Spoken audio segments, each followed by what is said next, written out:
नमस्कार। चलिए आज बात करते हैं मुंशी प्रेमचंद की कालजयी कहानी पूस की रात के बारे में। ये कहानी सिर्फ एक किसान की एक ठंडी रात की दास्तान नहीं है। नहीं, ये गरीबी, बेबसी और उसे एक सवाल पर बहुत गहरी चोट करती है कि क्या किसी मजबूर इंसान के पास सच में कोई चॉइस, कोई विकल्प होता भी है। आइए हल्कू के साथ उस रात को महसूस करने की कोशिश करते हैं। कहानी की शुरुआत होती है एक बहुत ही चुभते हुए सवाल से जो हल्कू की पत्नी मुन्नी पूछती है।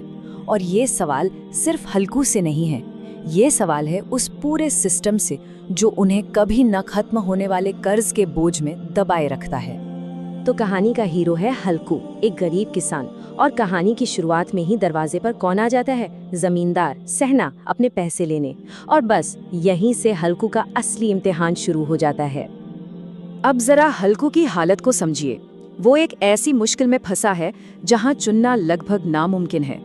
एक तरफ जानलेवा सर्दी से अपनी जान बचाने की जरूरत है और दूसरी तरफ जमींदार को पैसे चुकाने की मजबूरी।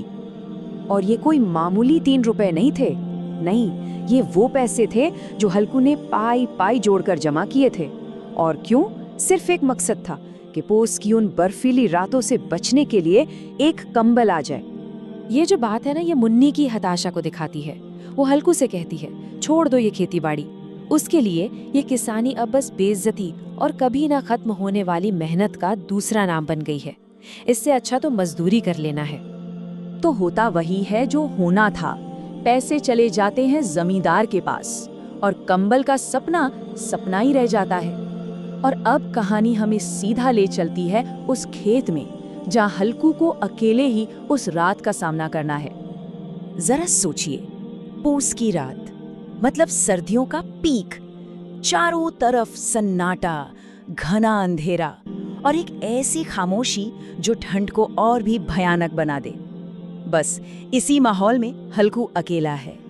प्रेमचंद लिखते हैं कि ठंड इतनी ज्यादा थी कि आकाश पर तारे भी ठिठुरते हुए मालूम होते थे।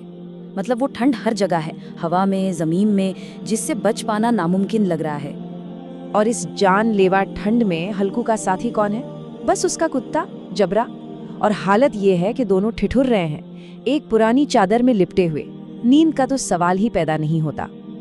और वहीं ठिठुरते हुए हल्कू के मन में क्या चल रहा है? वो सोचता है कि कैसा इंसाफ है ये, मेहनत हम करें और मजे कोई और लूटें, जो अपने गर्म लिहाफों में आराम से सो रहे हैं। कहानी में ठंड को सिर्फ ठंड नहीं कहा गया, उसे एक पिशाच बताया गया है। सोचिए, एक ऐसा दैत्य जो हल्कू की छाती पर आ बैठा हो। मतलब ठंड अब कोई मौसम नहीं, वो एक जीता जागता दुश्मन है।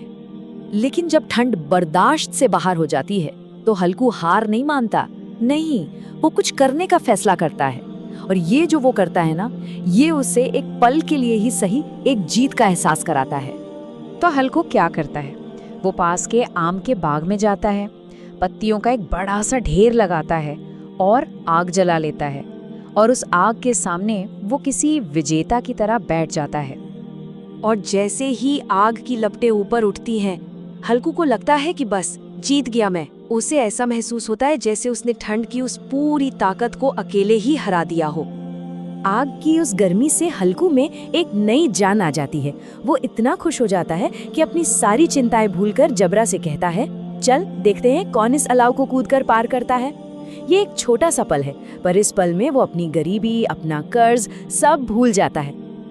लेकिन कहानी का असली ट्विस्ट तो अब आना बाकी था।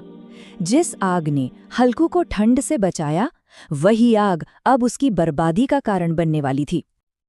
अलाव के पास बैठे बैठे हल्कू को हल्की सी नींद आने लगती है और ठीक तभी उसे एक आवाज सुनाई देती है, चर चर।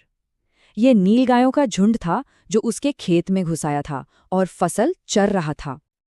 अब हल्कू के दिमाग में एक जंग चलती है। एक तरफ उसका खेत बर्बाद हो रहा है और दूसरी तरफ उस गर्म राख को छोड़कर दोबारा उस जानलेवा ठंड में जाने का ख्याल। और ये ख्याल ही उसे कंपा देता है। और फैसला क्या होता है? हल्कू अपनी जगह से नहीं हिलता। अलाव की वो बची खुची गर्मी उसे ऐसे पकड़ लेती है जैसे किसी ने रस्सियों से बांध दिया हो। वो बस वहीं बैठा रहता है और अपनी पूरी फसल को बर्बाद होते हुए महसूस करता है। अब हम कहानी के आखिरी हिस्से पर आते हैं, अगली सुबह। और अगली सुबह जो होता है ना, वो सच में चौंकाने वाला है। यही इस कहानी का सबसे दमदार और शक्तिशाली हिस्सा है।